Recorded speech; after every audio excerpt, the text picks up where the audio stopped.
ГСП онлайн. Городские новости сейчас.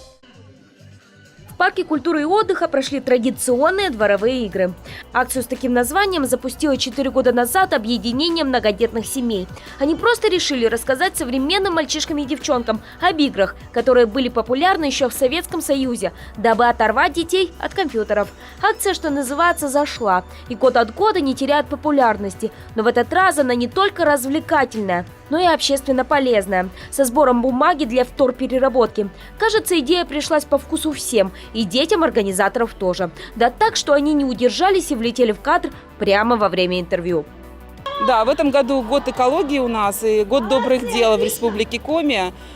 И мы вступили дружно в эту акцию и решили провести сбор макулатуры. В данный момент у нас уже начал работать приемный пункт макулатуры, туда, куда граждане, жители нашего города уже с детками и родители приносят журналы, книги, старые тетради.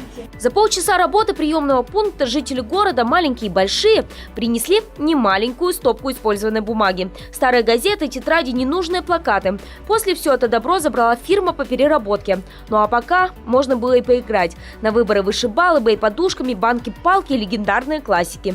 К слову, в этом году их решили отправить из парка прямиком в каждый двор. Краску для рисования на асфальте классиков раздавали прямо на акции. Ее любезно предоставила одна из популярных студий краски.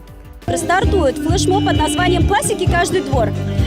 Мы объявляем людям, любым желающим, кто хочет принять участие в этом конкурсе, они могут нарисовать обязательно краской у себя во дворе классики на асфальте. Почему краской? Потому что у нас погода дождливая, мелки они быстро сотрутся. А именно краской смогут поиграть очень большое количество людей. Мало того, если сфоткаться с этими классиками, можно выиграть очень приятные призы. Подробности конкурса в группе дворовых игр. Ссылка на ваших экранах. Ну а лучше, конечно, просто выйти во двор, познакомиться с ребятами соседнего подъезда, сыграть хотя бы в города, съесть пломбир на палочке и, сказав пока компьютеру, проверить советское детство предыдущих поколений на вкус.